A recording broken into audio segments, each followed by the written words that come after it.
وہ بس یہ نہیں مانتے کہ ہم اطاعت کرنے والے ہیں، بلکہ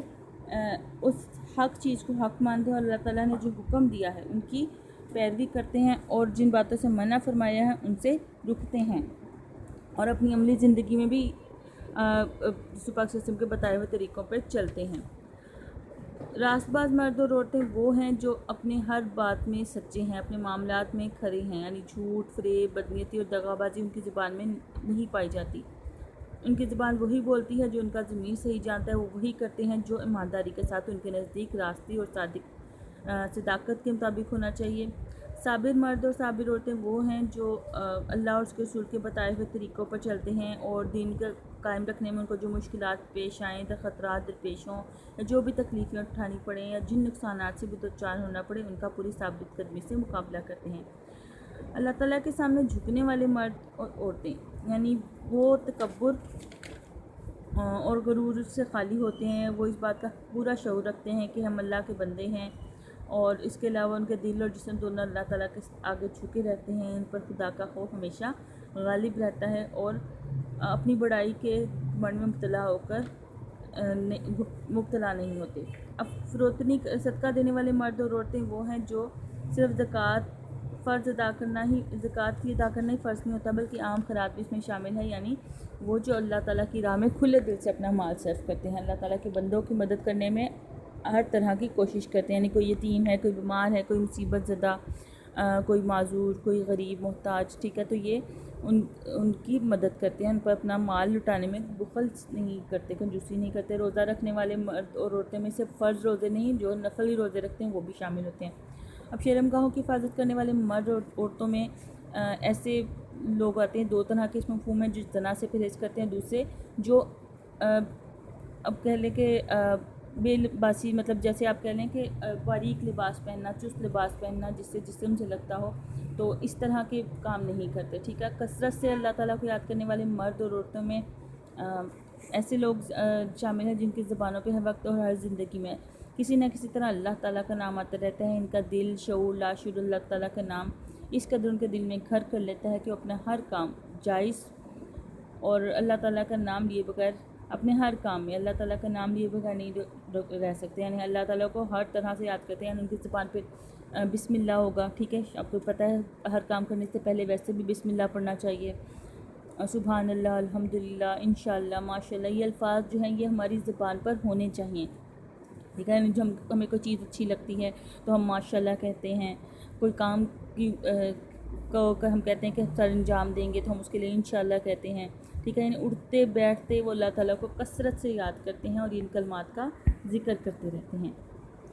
تو اس آیت میں بتایا گیا کہ اللہ تعالیٰ کے ہاں ان کی اصل قدر و قیمت کی حامل اسلام کی بنیادی اقدار ہیں۔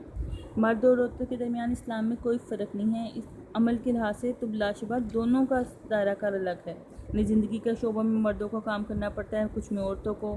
لیکن یہ اصاف جو ہیں، یعنی جو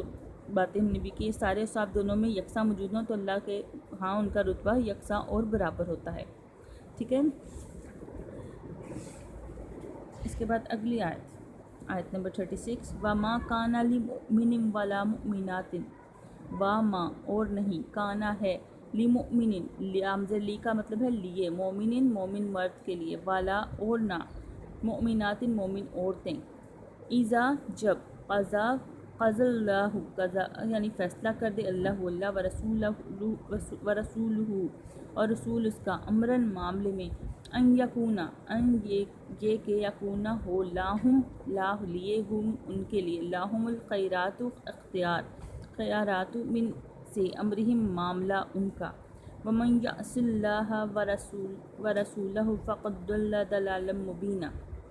ومن اور جو یعصی نافرمانی کرتا ہے اللہ و رسولہ، اللہ اور اس کے رسول کی، فاقت پس تحقیق، ضل ضلالا مبینا گمراہ ہوگا، ضلالا گمراہی، مبینا صریح۔ اور کسی مومن مرد اور عورت کو حق نہیں کہ جب اللہ اور اس کا رسول کوئی امر مقرر کر دیں تو اس کام میں اپنا بھی کچھ اختیار سمجھے، اور جو کوئی اللہ اور اس کے رسول کی نافرمانی کرتا ہے تو وہ صریح گمراہی میں ہے، یعنی مکمل طور پر گمراہی میں ہے۔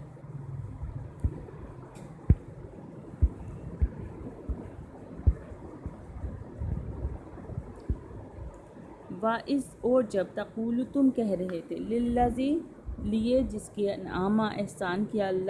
اللہ نے علیہ اس پر، وانعمت اور تم نے احسان کیا علیہ اس پر، امسک رکھو علیہ کا علا پر کا تم پر، زوجہ کا بیوی اپنی، واتق اللہ واتقی اور تقوی اختیار کرو اللہ، وتخفی اور تم چھپاتے ہو، فی میں نفسی کا دل یا نفس تمہارے میں، مَاللہ ما جس اللہ مبدیہ ظاہر کرنے والا ہے، وتخشی الناس اور تم ڈرتے ہو الناس لوگوں سے۔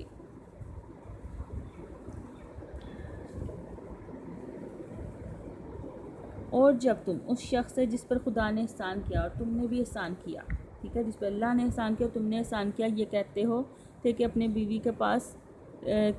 کو اپنے پاس رہنے دے اور خدا سے ڈر، اور تم اپنے دل میں دو بات پوشیدہ کرتے جس کو خدا ظاہر کرنے والا تھا، اور تم لوگوں سے ڈرتے تھے، حالانکہ خدا اس کا زیادہ مستحق ہے کہ اس سے ڈرو۔ واللہ اور اللہ احق اور زیادہ حقدار ہے، واللہ اور اللہ احق زیادہ حقدار ہے ان تخشوا کہ تم اس سے ڈرو، ٹھیک ہے، کہ اللہ اس سے، حالانکہ اللہ اس کا زیادہ مستحق ہے کہ اس سے ڈرو۔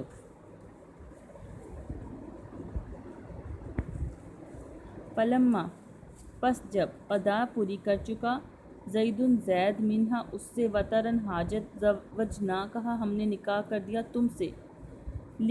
تاکہ لا یکون نہ رہے علا پر المومنین مومنوں پر، حرجن تنگی، فی میں ازواجی بیویوں میں، ادعیائہم منہ بولے بیٹے کی، اذا جب قضوا منہن وطرا قضوا پوری کر چکے، منہن ان سے، وطرن حاجت، وکان امر اللہ مفعولا اور تھا حکم اللہ کا مفعولاً کیا جاتا۔ پھر جب زید نے اس سے کوئی حاجت متعلق نہ رکھی، یعنی اس کو طلاق دے دی، ٹھیک ہے، تو ہم نے تم سے اس کا نکاح کر دیا تاکہ مومنوں کے لیے ان کے منہ بولے بیٹوں کی بیویوں کے ساتھ نکاح کرنے کے بارے میں جب وہ ان سے اپنی حاجت متعلق نہ رکھیں، یعنی طلاق دے دیں، کچھ تنگی نہ رہے، اور خدا کا حکم واقع ہو کر رہنے والا تھا۔ کیا آج ہم نے اتنا ہی پڑھنا ہے؟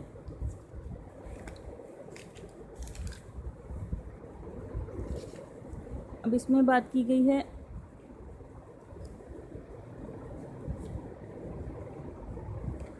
سب سے پہلے تو ہم نے سیکنڈ آیت کی بات کرتے ہیں۔ اس میں یہ آیت اس وقت نازل ہوئی جب حضور پاک صلی اللہ علیہ وسلم نے اپنی پھوپھی امیمہ کی زادی اپنے جد امجد حضرت عبدالمطلب کی نواسی، حضرت خاندان بن ہاشم کی معزز خاتون حضرت زینب بنت حجش کو اپنے آزاد کردہ غلام کے ساتھ شادی کا پیغام بھیجا، اور ان کے بھائی عبداللہ نے اس کو قبول کرنے سے انکار کر دیا، تو اللہ کی طرف سے حضرت جبرائیل علیہ السلام یہ آیت لے کر حاضر ہوئے کہ کسی مومن مرد اور عورت کو اس بات کی اجازت نہیں کہ جب اللہ تعالیٰ اور اس کے رسول کو یہ حکم دے تو وہ اپنا کچھ اختیار سمجھے، ٹھیک ہے۔ یہ اس آیت کا مطلب ہے کہ جب اللہ تعالیٰ کوئی حکم دیتے ہیں تو کسی مومن مرد اور عورت کو اختیار نہیں کہ جب اللہ اور اس کے رسول کوئی کام کا امر مقرر کریں تو تم اس میں اپنا کوئی اختیار سمجھو۔ تو حضرت زینب رضی اللہ عنہ نے حضرت زید سے نکاح کرنے پر اپنی رضامندی کا اظہار کیا، چنانچہ رسول پاک صلی اللہ علیہ وسلم نے خود ان کا نکاح حضرت زید سے پڑھایا۔ تو اہل ایمان کا بھی یہی طرز عمل ہونا چاہیے کہ کسی مسلمان فرد، حکومت یا اسلام کے مقرر کیے ہوئے کسی کمیشن اور قانون ساز ادارے کو بھی اس امر کا اختیار نہیں کہ وہ اللہ تعالیٰ اور اس کے رسول کے بتائے ہوئے ارشادات کو نظر انداز کرے اور کوئی نئی راہ تجویز کرے، ٹھیک ہے۔ اس کے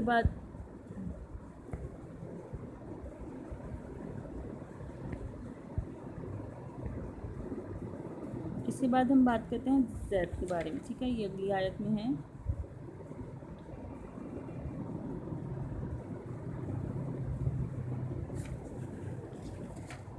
حضرت زید جو تھے حضور پاک صلی اللہ علیہ وسلم کے غلام تھے، ٹھیک ہے، آزاد کیے ہوئے غلام تھے۔ زید کے باپ اور چچا جب انہیں ڈھونڈتے ہوئے بارگاہ رسالت میں آپ پہنچے اور اپنا بیٹا واپس لینے کا مطالبہ کیا تو اس وقت نے فرمایا زید سے پوچھو، اگر وہ تمہارے ساتھ جانے پر رضامند ہوتا ہے تو اپنے ساتھ لے جاؤ، میں کوئی پیسہ نہیں لوں گا۔ جب زید سے پوچھا گیا تو آپ نے جواب دیا، میں ایسے پاکیزہ مال والے شخص کا ساتھ چھوڑ کر نہیں جا سکتا۔ ان کے باپ نے بھی یہ فیصلہ خوشی سے قبول کیا اور حضور پاک صلی اللہ علیہ وسلم نے اس وقت حضرت زید کو آزاد کر دیا. حضرت زید کی عمر اس وقت 15 سال تھی. آپ صلی اللہ علیہ وسلم نے انہیں اپنا متبنہ بنا لیا. ٹھیک ہے, متبنہ ورڈ آپ نے یاد رکھنا ہے, اس کا مطلب ہے منہ بولا ہے, بیٹا بنا لیا. ٹھیک ہے,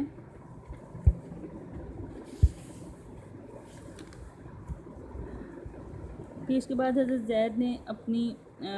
پھوپھی امیمہ کی صاحبزادی حضرت زینب کا جو ہے رشتہ حضرت زید کے لیے مانگا, تو حضرت ان کے بھائی نے انہوں نے انکار کیا. پھر جو اللہ تعالیٰ کی طرف سے حضرت جبرائیل علیہ السلام یہ آیت لے کر ظاہر ہوئے کہ نہ کسی مومن مرد کو پہنچتا ہے نہ کسی مومن عورت کو کہ جب فیصلہ فرما دیا جائے اللہ اور اس کے رسول کا, تو کسی معاملے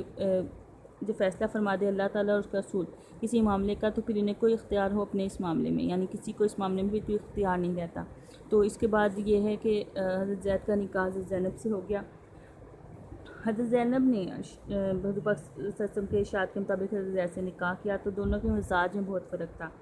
یہ نکاح اللہ تعالیٰ اور اس کے رسول کے حکم سے ہوا تھا. تو تسلیم و رضا کے پیکر رضائی الہی رضائی نبی کے چاہنے والے, یعنی حضرت زینب حضرت زید نے ایک دوسرے سے نباہ کی کوشش کی. جب کوشش کے باوجود بھی نباہ میں مشکل آئی تو حضرت زید حضور پاک صلی اللہ علیہ وسلم کے دربار میں ظاہر ہوئے, حضرت زینب سے علیحدگی کی اجازت چاہی. حضور پاک صلی اللہ علیہ وسلم کو حضرت زید کے اس ارادے سے تشویش ہوئی. حضرت زید سے فرمایا اس معاملے میں اللہ سے ڈرو. ٹھیک ہے, تو اس معاملے میں اللہ سے ڈرو, یہ اگلی آیت کا ہم ترجمہ پڑھیں. اس معاملے میں اللہ سے ڈرو. تو حضرت پاک صلی اللہ علیہ وسلم نے حضرت زید کو مزید صبر کرنے انتظار کرنے کا حکم دیا, اور اللہ تعالیٰ اور اس کے رسول اس معاملے کے تمام پہلوؤں سے اچھی طرح آگاہ تھے اور نزول وحی کا انتظار تھا. ٹھیک ہے, حضرت پاک صلی اللہ علیہ وسلم کفار کی تانہ زنی روکنا چاہتے تھے, اور وہ میں رواج تھا کہ جسے متبنہ بنا لیتے تھے اسے حقیقی بیٹے جیسے حقوق دیتے تھے, اور متبنہ کی متعلقہ سے شادی کرنا حرام سمجھتے تھے. اس لیے آپ صلی اللہ علیہ وسلم اس مسئلے کا ایسا حل چاہتے تھے کہ کفار جو ہے وہ بھی لعنت مطلب طعن و تشنیع بھی نہ کر سکیں, اور ہمیشہ کے لیے کفار کی اس غلط سوچ کا بھی حل نکل آئے. اس پر اللہ تعالیٰ نے آپ صلی اللہ علیہ وسلم اس لیے اللہ تعالیٰ نے فرمایا آپ صلی اللہ علیہ وسلم اللہ تعالیٰ سے ڈرنے والے اور راضی کرنے والے عظیم الشان پیغمبر ہیں. تو اللہ تعالیٰ نے اپنی حکمت کاملہ سے اس مسئلے کا حل نکال دیا. آخرکار حضرت زید نے اپنی طلاق دینے کی خواہش پوری کی, تو حضرت پاک صلی اللہ علیہ وسلم نے حضرت زینب سے نکاح کر کے پرانی رسمیں جو تھیں ان کو ختم کریا کہ متبنہ یعنی منہ بولا بیٹا جو ہے اس کی متعلقہ سے شادی نہیں ہو سکتی. اس رسم کو انہوں نے ختم کیا کہ متبنہ کو حقیقی بیٹی کی طرح سمجھا جاتا تھا. متبرہ رکھنے والا جو تھا اگر لاول مرتا تھا تو متبنہ یعنی جو لے پالک یعنی بیٹا ہوتا تھا, منہ بولا بیٹا, اس کو ہی جائیداد کا وارث بنتا تھا. اس طرح باقی رشتہ داروں کی حق تلفی ہوتی تھی, قریبی رشتہ دار بھائی اور بھتیجے محروم رہ جاتے تھے. حضور پاک صلی اللہ علیہ وسلم نے اس جاہلانہ رسم کا خاتمہ کیا.